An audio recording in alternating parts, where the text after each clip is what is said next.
chapter which we are going to do today is the making of a scientist from the book Footprints Without Feet, written by Robert W. Peterson. इस chapter के main की points क्या है, मतलब इस chapter में actually में जो स्टोरी है वो किस चीज के या किन चीजों के आसपास घूमती है, या आप कह सकते हैं थीम पॉइंट क्या है. Richard H Ebright grew up in reading in Pennsylvania in kindergarten. Ebright collected butterfly. Pennsylvania में जो रिचर्ड ई ब्राइड है उन वो बड़े हुए, ठीक है, और उन्होंने क्या है बटरफ्लाईज कलेक्ट करना शुरू किया. His mother would take him on trips. उसकी मदर जो है उन्हें ट्रिप्स पे लेके जाया करती थी. Bought him telescope. उसके लिए टेलीस्कोप लाई. Microscope, cameras, mounting material and other materials required for learning. मतलब जो भी जरूरत की चीजें होती थी साइंस से रिलेटेड और याद करने से रिलेटेड या चीजों को समझने से रिलेटेड, वो सब उसकी मदर उन्हें लाके दिया करती थी. By the time he was in the second grade, Ebright had collected 25 species of butterflies found around his hometown. यानी कि जब किंडरगार्टन यानी केजी क्लास से शुरुआत करी उन्होंने बटरफ्लाईज कलेक्ट करने की, और जब तक वो सेकंड क्लास में आए तब तक उन्होंने 25 डिफरेंट स्पीशीज ऑफ बटरफ्लाईज जो है क्या कर ली थी, कलेक्ट कर ली थी. His mother gave him a children's book. उनकी मदर ने उन्हें एक चिल्ड्रंस बुक दी जिसका नाम था the travel of monarch 10. That book, which told how monarch butterfly migrate to Central America, opened the world of science to Richard. मतलब उन्हें पता चला कि मोनार्क तक जो मोनार्क बटरफ्लाईज हैं वो किस तरह से सेंट्रल अमेरिका तक माइग्रेट करती हैं, वहां तक मिल सकती हैं. और यहाँ से इस बुक को पढ़ने के बाद जो रिचर्ड है उनका और ज्यादा डेडिकेशन साइंस की तरफ जाने लगा. At the end At the end of the book, readers were asked to tag butterflies for research by Dr. Frederick A. Urquhart of the University of Toronto, Canada. Book के and में एक line में लिखा था कि different butterflies को tag किया जाए, जो कि डॉक्टर फ्रेडरिक यूर्कहार्ट ने लिखा था, ठीक है, जो कि यूनिवर्सिटी ऑफ टोरंटो कनाडा में पढ़ाते थे. अब क्या था, टैग का मतलब ये था कि बटरफ्लाईज के ऊपर अपना नाम लिखना किसी तरीके से, या फिर उनकी स्पीशीज को अपना नेम देना कि हमने इन्वेंट करी है या हमने पकड़ी है. For several years, his basement was home to thousands of monarchs in different stage of development. बहुत सालों तक उनका जो बेसमेंट था, किसका, रिचर्ड के घर का जो बेसमेंट था, उसमें हजारों मोनार्क बटरफ्लाईज थी और उनकी अलग अलग स्टेजेस ऑफ डेवलपमेंट उसमें शो हो रही थी. यानी कि एक पर्टिकुलर स्टेज ऑफ डेवलपमेंट होती है बटरफ्लाईज की, जो कि आप लोगों ने साइंस में पढ़ा होगा कि एग है, प्यूपा है, फिर कैटरपिलर है, फिर उसके बाद वो प्यूपा में जाता है, फिर उसके बाद it comes out to a beautiful butterfly. वो अलग अलग स्टेजेस, अलग अलग बटरफ्लाईज की जो लाइफ सर्कल था वो उसमें देखने को मिलता था. He would catch a female monarch, take her egg and raise them in his basement through her life cycle from egg to caterpillar to pupa to adult butterfly. वो क्या करते थे, एक फीमेल बटरफ्लाई जो थी उसको कैच करते थे, उसका एग जो है वो ले लेते थे, उसको रेज करते थे बेसमेंट में ही. रेज मतलब उसको कंडीशंस देते थे, आउटर सराउंडिंग्स देते थे जिसमें वो मतलब हीट हो सके, उसमें से कैटरपिलर निकले, कैटरपिलर फिर प्यूपा तक बने, प्यूपा बना के फिर वो अडल्ट बटरफ्लाई में जाए, ठीक है. In country science fair his entry was slides of frog tissues which he showed under a microscope. जब कंट्री फेयर हुआ, उसमें कंट्री साइंस फेयर था, तो उन्होंने क्या करा, अपने स्लाइड्स जो यूज करी वो थी फ्रॉग टिश्यूज की, ठीक है, जो उन्होंने माइक्रोस्कोप के अंडर शो करी. For his 8th grade project, Ebright tried to find the cause of a viral disease that kills nearly all monarch caterpillars every few years. जब वो 8 साल के थे, तो सॉरी, जब उनका 8th ग्रेड का एक प्रोजेक्ट था, उसमें उन्होंने एक वायरल डिजीज फाइंड आउट करने की कोशिश करी जिसमें कि सारी मोनार्क्स जो है मर जाती थी कैटरपिलर्स बनते ही या कुछ सालों में. The next year his science fair project was testing the theory that viceroy butterfly copy monarchs. और उसके अगले साल जो उनकी साइंस फेयर प्रोजेक्ट थी वो थी कि किस तरह से वाइसरॉय, अब ये वाइसरॉय बटरफ्लाईज और मोनार्क बटरफ्लाईज दो अलग अलग स्पीशीज हैं, तो मोनार्क बटरफ्लाइज को किस तरह से वाइसरॉय बटरफ्लाई कॉपी करती हैं, ये उन्होंने बताया। This project was placed first in zoology division and third overall in the country science fair. ये वहाँ के जूलॉजी डिपार्टमेंट में फर्स्ट आया और थर्ड आया कंट्री साइंस फेयर में। There he won third prize for zoology. Indirectly, it also led to his new theory on the life of cell. और इसके बाद उन्होंने अपनी न्यू थियरी बनाई जो कि लाइफ ऑफ सेल के बारे में थी। This project one a bright first place in the country fair and entry into the international science and engineering fair. अब किस तरह से उन्होंने एक नॉर्मल साइंस फेयर से कंट्री साइंस फेयर में गए, कंट्री साइंस फेयर से वो इंटरनेशनल साइंस फेयर में गए, ये इन्होंने एक प्लेसमेंट शो करी है कि पहले उन्होंने क्या किया, मोनार्क बटरफ्लाई से रिलेटेड चीजें बताई, फिर वो मोनार्क बटरफ्लाई से रिलेटेड चीज़ें बता करके वो कंट्री साइंस फेयर में गए, कंट्री साइंस फेयर में जाके उन्होंने वाइसरॉय बटरफ्लाइज के बारे में बताया, फिर उसके बाद वो किस तरह से नई चीज़ों को लेकर के international science and engineering fair में गए। In his second year in high school, Richard E. Bright began the research that led to the discovery of an unknown insect hormone. अब उन्होंने क्या था, सेकेंड ईयर में जब वो थे हाई स्कूल के, तो उन्होंने एक डिस्कवरी करी जिसमें कि इंसेक्ट के अननोन हार्मोन के बारे में बताया। So this was the story. अब ये मेन की पॉइंट्स थे स्टोरी के सारे जो हमने अभी तक पढ़े। अब मेन स्टोरी की समरी के बारे में अब हम पढ़ रहे हैं। इसमें एग्जैक्टली जो चैप्टर में सारी चीजें दी हुई हैं वो गिवन है। Richard H Ebright publish theory of how cell works in an article proceeding of the National Academy of Science at the age of 22. Richard at H. E. Bright grew up in Reading in Pennsylvania. ये Pennsylvania में पैदा हुए और यहीं पे born and brought up हुए।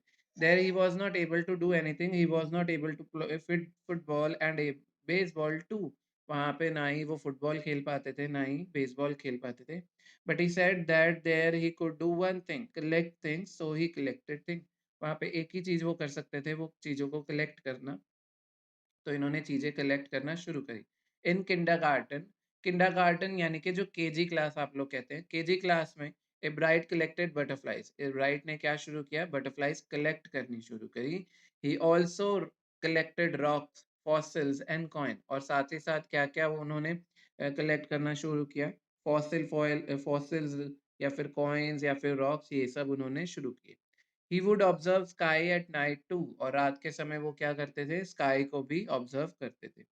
He would live with his mother who encourage his interest in learning, वो अपनी मदर के साथ रहते क्योंकि उनकी मदर क्या करती थी, चीजों को सीखने में और एक्सपीरियंस करने में उनकी मदद करती थी। She would take him on trips, वो उन्हें कहाँ कहाँ लेके जाती थी, ट्रिप्स पे लेके जाती थी। Bought him telescope, microscope, cameras, mounting material and other material required for learning. वो उनको ट्रिप्स पे भी लेके जाती थी, telescope, microscope, camera, mounting material, ये सब उन्हें खरीद के देती थी, जो भी चीजें उन्हें लर्निंग के लिए जरूरत पड़ती थी। He lost his father when he was in third grade, यानी कि जब वो थर्ड क्लास में थे तब उन्होंने अपने फादर को खो दिया। Her mother would call him Richie, यानी कि रिचर्ड का शॉर्ट नेम यहाँ पे रिची बोला है। Her mother would discuss with him every night and give him mental exercise instead of physical exercise which he wanted to learn. उसकी mother क्या करती थी कि उन्हें रात के समय मेंटल एक्सरसाइजेस देती थी जिसमें कि वो अपने ब्रेन का स्ट्रेंथ बढ़ा सके, ठीक है, instead of physical exercise. By the time he was in second grade, जैसे जैसे वो second grade में आए, a Bright had collected 25 species of butterflies found around his hometown. और जब तक वो second grade में आए, उन्होंने अभी आपको की पॉइंट में भी बताया था कि second grade में उन्होंने 25 butterflies की species का collect कर ली थी. Richard said that this would have been end of his butterfly collection, but her mother gave him a children's book. Richard खुद मानते हैं कि अगर उनकी मदर उन्हें वो एक चिल्ड्रन बुक नहीं देती तो ये जो बटरफ्लाई कलेक्शन का एक शौक था ये वहीं पे खत्म हो जाता। और उस बुक का नाम क्या था, the travel of monarch 10। That book which told how monarch butterfly migrate to central America open the world of science to Richard. और ये भी आपको मेन की पॉइंट्स में बताया गया।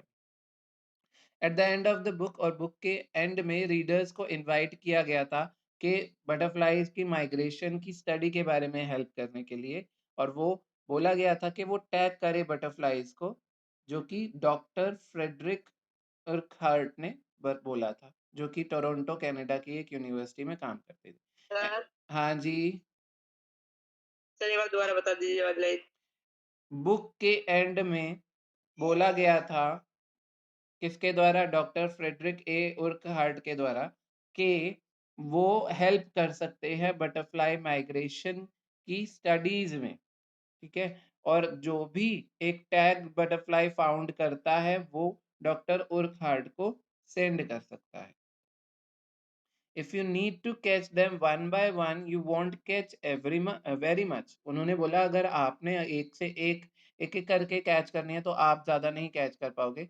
सो Richard rose a flock of butterfly. Rose मतलब उन्होंने क्या करा कि बहुत सारा बटरफ्लाईज का ग्रुप जो है उन्हें रोज किया। रेज करना यानी एक तरह से पालना, तो उन्होंने उनको पाला। And he would catch a female monarch. वो एक फीमेल मोनार्क को पकड़ते थे, उसके एग्स लेते थे और उनको रेज करते थे अपने बेसमेंट में, और उनका पूरा लाइफ सर्कल उसमें देखते थे। और लाइफ सर्कल में वो एग से कैटरपिलर, कैटरपिलर से प्यूपा, प्यूपा से अडल्ट बटरफ्लाई कैसे बनती है ये पता चलता था। Then he would tag the butterflies wing and let them go. वो बटरफ्लाई के विंग को जो है टैग कर देते थे, उस पर कुछ ना कुछ लिख के लगा देते थे और उन्हें जाने देते थे। For several years, his basement was home to thousands of monarchs in every stage of development. बहुत सालों तक जो है उनका बेसमेंट जो है मोनार्क बटरफ्लाई से भरा हुआ था। इन got a hint of what a real science is when he entered country science fair and lost। और उन्हें एग्जैक्टली साइंस, एक्चुअल साइंस है क्या उसके बारे में कब पता चला, जब वो एक काउंटी साइंस फेयर में उन्होंने एडमिशन लिया, मतलब वो साइंस फेयर में कंपटीशन में उन्होंने पार्टिसिपेट किया। he said that it was a sad feeling to sit there and not get anything while everybody had won something। उन्हें लगा, और उन्होंने बताया क्या बुरा लगा, कि वहां पे खाली बैठना और एक ऐसी चीज देखना कि सब लोग कुछ ना कुछ जीत रहे पर तुम कुछ नहीं जीत रहे। Ebright said his entry was slide of frog tissue। Ebright की एंट्री किस बेसिस पे हुई थी, उन्होंने फ्रॉग टिश्यूज दिखाए थे, which he showed under a microscope। he realized that winners had tried to do real experiment। और इन्होंने तो सिर्फ टिश्यूज दिखाए थे और उन्हें पता चला कि जो लोग जीते हैं ज्यादातर उन्होंने रियल एक्सपेरिमेंट्स किए हैं। And he decided that for the next year he has to do something extraordinary than others। और उन्होंने तब डिसाइड किया कि अगर उन्हें जीतना है तो उन्होंने कुछ बहुत ज़्यादा एक्स्ट्रा ऑर्डिनरी करना होगा ताकि वो सबसे आगे निकल सके। तो उन्होंने डॉक्टर उर्कहर्ट को सजेशन के लिए बोला और वो बहुत सारे सजेशंस लेके वापस आए। For his 8th grade project, जब वो 8th क्लास में थे, उनका एक 8th ग्रेड का प्रोजेक्ट था। उन्होंने क्या किया, Ebright try to find the cause of viral disease. उन्होंने एक वायरल डिजीज के बारे में जानने की कोशिश करी जो कि सारी मोनार्क कैटरपिलर्स को हर साल मार रहा था। Ebright thought the disease might be carried by a beetle. Beetle क्या होता है, एक खटमल, कि उसके द्वारा ये जो डिजीज है वो फैल सकता है। So he rose caterpillars in the presence of beetle. तो उन्होंने क्या किया, कैटरपिलर्स और बीटल्स दोनों को साथ में रेज करना शुरू किया, but he did not get any result. तब उन्हें जाके एग्जैक्टली पता चला कि एक्चुअली कोई रिजल्ट नहीं मिल रहा है। But he went ahead and showed that he had tried the experiment. और वो आगे बढ़ के उन्होंने बताया। द नेक्स्ट ईयर, अगले साल उनका साइंस फेयर प्रोजेक्ट था जिसमें कि वो वाइसरॉय बटरफ्लाईज की कैरेक्टरिस्टिक्स को देख रहे थे, जो कि शो करती थी कि किस तरह से वाइसरॉय बटरफ्लाईज जो है कॉपी करती हैं मोनार्क बटरफ्लाईज को। The theory was that viceroy look like monarch because monarch don't taste good to birds। Viceroy monarch जैसा इसलिए लग रही हैं क्योंकि बर्ड्स जो हैं मोनार्क्स को ना खा करके वाइसरॉय बर्ड्स को खाती हैं। Viceroy on the other hands do good taste to birds, so the more they look like monarch the less likely they are to become a bird's dinner. तो इस वजह से वाइसरॉय बटरफ्लाईज अपने changes किस तरह से ला रही थी कि वो अपने आप को दिखा रही थी मोनार्क बटरफ्लाईज के जैसे। तो अगर बर्ड्स को मोनार्क बटरफ्लाई नहीं पसंद थी, वो जो कैटरपिलर्स थे वो नहीं पसंद थे, मोनार्क उनका टेस्ट पसंद नहीं था, तो वो लोग अपने आप को वाइसरॉय कैटरपिलर्स या बटरफ्लाई अपने आप को मोनार्क बटरफ्लाईज जैसा चेंज कर रहे थे, ताकि जो बर्ड है अगर उन्हें देखे तो वो ऐसा समझे कि ये मोनार्क बटरफ्लाई है और मोनार्क बटरफ्लाई का टेस्ट बर्ड्स को नहीं पसंद था, तो वो उन्हें नहीं खाएँगी। वेरी ईज़ी टू अंडरस्टैंड, मतलब आपको अगर कोई चीज़ नहीं पसंद है, तो आप वो चीज़ नहीं खाओगे और जो चीज़ पसंद है वो ज़्यादा खाओगे। अगर ऐसा डिस्गाइज़ किया जाए कि जो चीज़ पसंद है उसको नापसंद के तौर पे आपको शो किया जाए, तो आप ऑब्वियसली उस चीज़ को छोड़ दोगे। Okay. On the other hand, do taste good to birds. So more they look like monarch, the less likely they are to become birds' dinner. A bride's project was to see whether in fact birds would eat monarch, और a bright का project क्या था, वो देखना चाहते थे कि birds जो है मोनार्क्स को एक्चुअल में खाती हैं कि नहीं. He found that a starling would not eat ordinary bird food, it would eat all the monarchs it could get. लेकिन एक तरह की बर्ड के बारे में इन्होंने जाना जो कि क्या करती थी, सारी मोनार्क्स खा सकती थी जितनी उसे मिले. Ebright said later research by the other people showed that viceroys probably do copy the monarchs. This project was placed first in the zoology division and third overall in the country science fair. मतलब उस इन ये जो theory थी, ये first आई zoology division में और third आई county science fair में. जब वो सेकेंड ईयर में थे हाई स्कूल के, रिचर्ड इब्राइट ने रिसर्च करना शुरू किया, जो कि उन्हें लेके गया एक अननोन इंसेक्ट हार्मोन की डिस्कवरी की तरफ. इनडायरेक्टली वो एक न्यू थियोरी ऑफ लाइफ के ऊपर, सेल की लाइफ के ऊपर काम कर रहे थे. The question he try to answer, जो क्वेश्चन वो आंसर करने की कोशिश कर रहे थे इस थियोरी के जरिए, वो थी कि 12 टाइनी गोल्ड स्पॉट जो कि मोनार्क प्यूपा के ऊपर मिलते हैं, उनका पर्पस क्या है. अगर वो प्यूपा को हम देखें तो उनके ऊपर 12 डॉट होते होंगे, जो कि 12 गोल्ड टाइनी स्पॉट्स हैं, मतलब छोटे छोटे गोल्ड स्पॉट्स हैं. वो क्यों होते हैं, किस लिए होते हैं, वो जानने की वो कोशिश कर रहे थे. अभी तक सबने ये अज्यूम करा था ये जस्ट ऑर्नामेंटल है, यानी कि उनको अच्छा दिखाने के लिए है. But Urquhart did not believe it. Urquhart को ऐसा बिलीव नहीं होता था. इसलिए इब्राइट ने इसका आंसर खोजना शुरू किया. To answer, Ebright and another excellent science student first had to build a device. इनको, इब्राइट और उनका कोई एक और एक्सीलेंट साइंस स्टूडेंट था, उसे एक डिवाइस बिल्ड करना पड़ा जो कि शो करता था spots were producing a hormone. Spots क्या प्रोड्यूस कर रहे हैं, एक तरह का हार्मोन प्रोड्यूस कर रहे हैं, जो कि बटरफ्लाई की पूरी डेवलपमेंट के लिए जरूरी था.